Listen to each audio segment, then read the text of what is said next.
someone that is moving in the office of a prophet.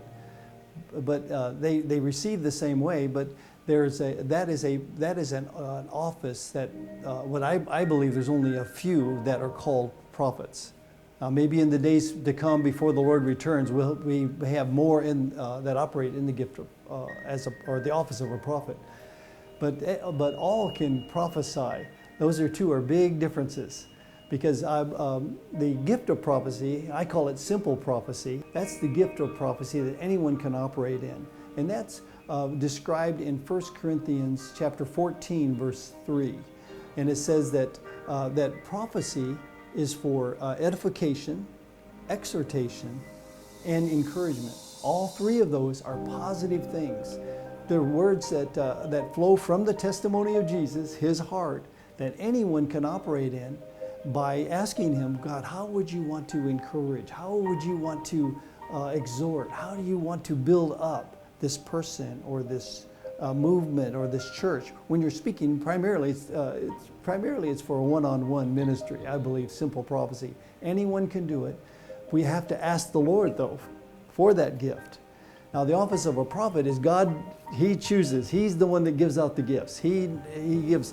Those are apostles. Those are prophets. Those are teachers, evangelists, and pastors. Those are gifts that God designates. I believe, again, there's very few of those. Is where someone is operating in simple prophecy. Again, anyone doing that, and that someone would say, well, they operate in simple. They just prophesy. They must be a prophet, and that's where we can get into confusion.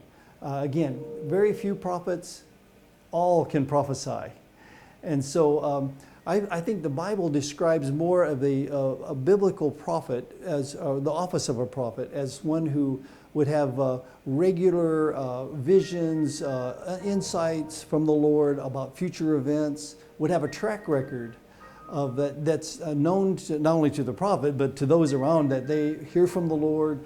They've had confirmations of things that would not only just deal with a one-on-one with someone, but also have words that would affect a church or a movement or even a nation.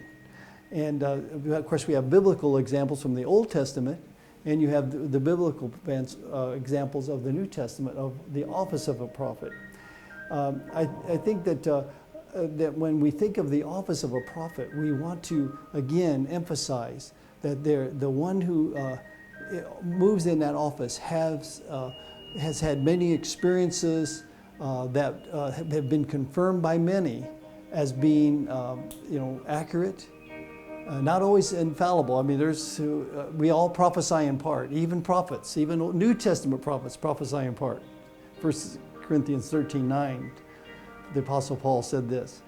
But as a whole, the prophet speaks and hears from the Lord, and speaks in a way that would be not more important, just in a different way, would speak more to movements, churches, governments. Again, where the gift of prophecy available to anyone is for encouragement, exhortation, and edification, building up the body of Christ. Both are very, very valuable. Both are important because it's the Lord speaking. The one who speaks to that, is that not important to God? For us to give a word, a simple word, a prophecy, but simply profound to the person that hears it. And again, the one that the office of a prophet that goes in and steps into a government office and speaks with that leader and says, I have a word for you, and he presents that word. Is that not important? Yeah, of course it's important, but there's a difference there between. Again, not in terms of importance, but in terms of function.